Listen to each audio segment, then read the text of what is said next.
Greetings once again, heroes and villains. Duuz-Diz-Din back again with My Hero Academia. Previously, we saw the lengths our heroes had to go through in order to gain control over Gigantomachia. Ashido facing her fears, Mount Lady getting tossed around, the return of the sludge villain, lots of really harrowing stuff. But, well, we've got Inase, we've got Tokoyami, we've got Shinso with Gigantomachia, and we got Mount Lady with a really large whatever she's about to bring down on All For One. If this can't slow him down, man, I don't know what can. Because we keep adding more to the pile of just essentially the dog pile on All For One. Like, if he gets through this, then he was going to get through everything. But it's not about stopping him, it's just about slowing him down. As the bullet made from Erie's blood is reversing him at a dramatic rate. He's currently a teenager, at least in appearance. So, well,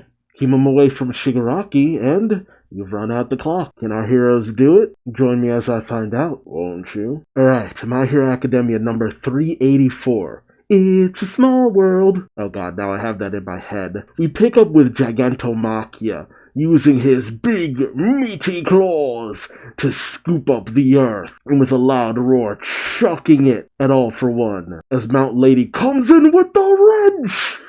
I'm sorry, I just love every scene where Mount Lady is just coming in with this big old wrench to bring it down on All For One. Meanwhile, Tokoyami is on top of the massive dark shadow with Hawks at his back, telling Hawks how dauntless Shinso's brainwashing quirk must be spurring on the giant's onslaught. Hawk says hence calling this a gamble. Mount Lady's providing the best support she can, but Mount Lady brings down her weapon on All For One, as the debris that Gigantomachia slings at him hits him as well. All For One thinks to himself, this explains how the Oyama family deceived me, all courtesy of a manipulation quirk. Hitoshi Shinsho's brainwashing is undone by even a mild impact, and Hawks calls out for Kirishima. All For One says, that is my modus operandi, and once undone, he'll steal back control, as All For One manages to strike out at Gigantomachia. Gigantomachia seems fairly unfazed by the strike, and then he speaks words, saying, your form changed, but I know you by your scent. Long have I searched for you, All For One. My master, why oh why did you leave me behind? Hawks thinks to himself, forcing a target to speak? Like when we split up the villains? No, the brainwashing wasn't repelled after that bombardment. Then what's going on here? Is it Shinso trying to get All For One to speak so that he can activate brainwashing? And all the while, Inase and Tokoyami are still like pummeling All For One. Oh, we see Machia when he was at a reasonable size, back when All For One still had hair, as he says to Machia, my precious lovable Machia, I will soon hide myself away, but know this, my successor will seek you out. My greatest regret is that I won't get to pamper and spoil you anymore. And you see Machia crying, as Machia calls out, on that day my replacement master had your scent and your voice, I could tell I would know you anywhere, All For One. After I kept the faith and waited for you for so long, you abandoned me and ran away. Are these Machia's genuine feelings? And we see that Kirishima blocks Shinso from the impact that All For One had let out. Shinso says, only Midori and this guy have ever put up a fight against my brainwashing. Shinso then thinks to himself, that delirious muttering while he was brainwashed, expressing his deep-seated anger over being betrayed. Oh, so these are Machia's actual feelings. Shinso then says, that's why I'm just along for the ride, while his unbridled rage as a safety feature. I'm often told that my ability seems villainous, but my quirk can't actually control a person's heart. That's right, he can't manipulate feelings. As Hawk says, looks to me like nobody's on board with your grand tale, buddy. So you have the sorrowful Machia going in.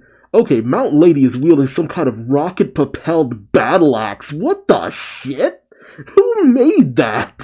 I gotta give it up for Mount Lady. Like, for someone who, when we were introduced to her, seemed so vain, like, seeing her just allowing herself to get beaten, bloody, and bruised, but still just tenaciously going in no matter what. Like, props to Mount Lady. I did not think she'd be here at the final battle, still giving it her all. And we also see Dark Shadow going in as well. And someone just thinking, keep him pinned down until he vanishes. And they all just come in raining down on All For One.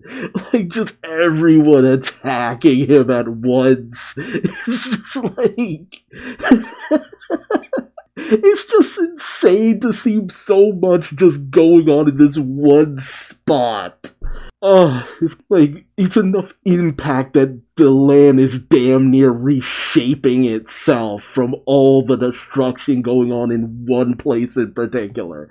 It's insane. Alright, the helicopter we saw previously. It's a news helicopter. And the reporter inside is saying, we definitely don't want to interfere with the actual battle. And I think it's the camera person saying, yeah, I brought our snazziest camera, so we've even got a clear view from outside the combat zone. The camera person says, asking for a chopper in this storm. You sure your head's screwed on right? The reporter says, I could ask you the same thing. We've just got this primordial urge to show the story playing out. And we see, I guess, a flashback to the camera person showing the reporter to a computer screen, saying, hey, check this out. And in present day, the reporter says, when I heard that the guy wrapped in rags was actually a UA student, well, I review my old work a lot, so I remembered him. The same one who years ago, and we see a video was uploaded, I guess by the business students, saying gentle swashbuckling, or was this from Gentle's YouTube channel? I don't know, it looks like a live stream.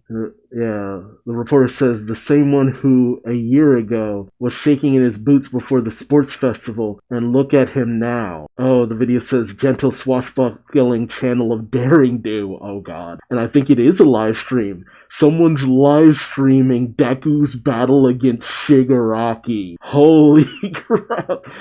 It looks like a freaking maelstrom is going off. And the camera person pokes at the glass saying, guess we're not the only ones who felt like we couldn't sit around doing nothing. But what kind of idiot sends a chopper out in a storm? Like, you have no right to talk. And then we see into the other chopper. It's the woman who, during the apology, because they even show it, and it helps that we just saw it in the anime not that long ago. The woman who said that her mother died in Gigantomachia's rampage, I think she said, or injured or something. And the one who was the reporter who was calling out Endeavor and the rest of the heroes about what happened. She tells her cameraman, I apologize for forcing you to tag along. The cameraman says, nobody's forcing me to do a darn thing. The other reporter says, I can't even call this journalism.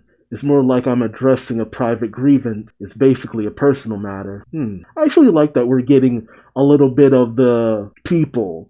Because this was a big thing. Like, it was always going to take people getting the word out to help get people back on the side of heroes, to show their struggle, to show them in the thick of it, to show them, even in the mud and the grime and the non-glamorous side of things, they're still out there fighting, still out there doing their best. And that's why people cheered on All Might. They saw his battle against All For One. The cameraman says, hey, the station's closed down and we ain't getting paid anyhow. So yeah, when it ain't a paying job, of course it's personal. The woman says that goes for them as well, as she holds up her phone showing Gentle holding up UA, and she says, and there are plenty more than just Izuku Midoriya. They had to watch their colleagues step away from the war, so those who remain on the battlefield chose to do so.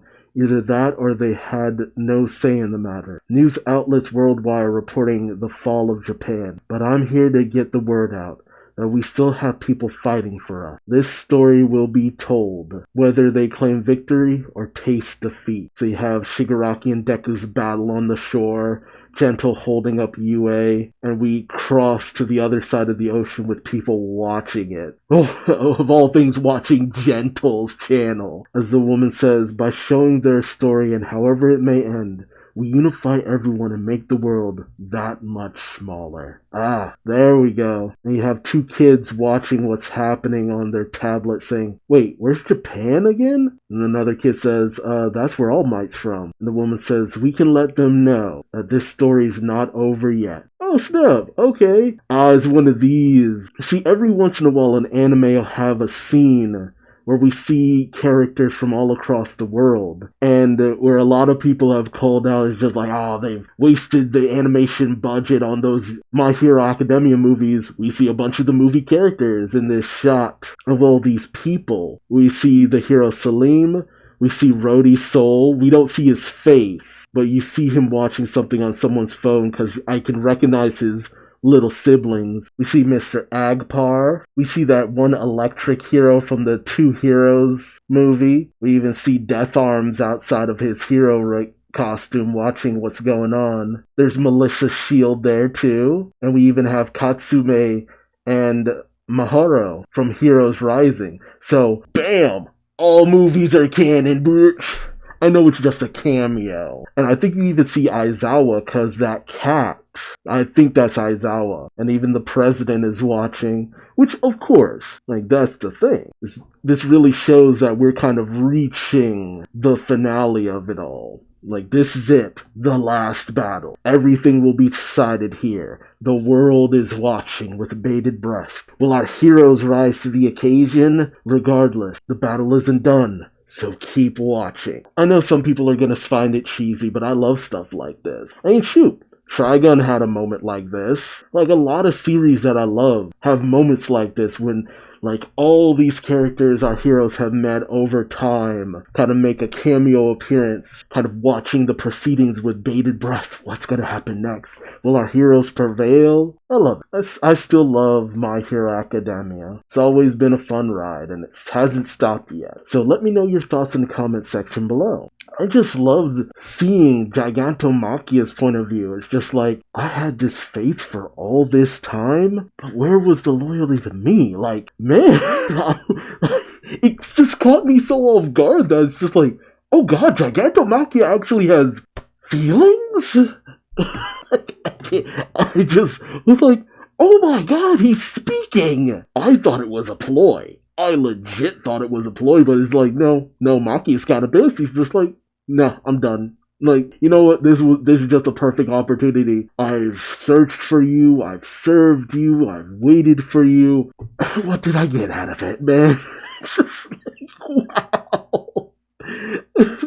It's actually kind of sad. It's like actually kind of sad. Again, good on Mount Lady for still continuing to put up the goddamn just grandest fight she can. I will admit, I am kind of bummed that none of the vigilante characters showed up. I'm like, I was hoping for a moment like this. And I was also hoping that like the characters from Vigilantes would like show up or join in the battle to some degree. Something. Like, this was the perfect time and we didn't get it.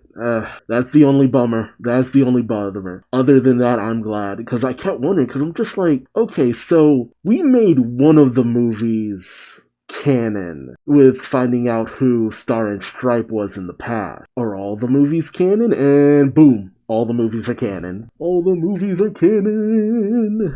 But again, let me know your thoughts in the comment section below. Remember to subscribe for more My Hero Academia. And until then, I've been Duuz-Diz-Din and hope to see you in the next one. Take care. Bye-bye.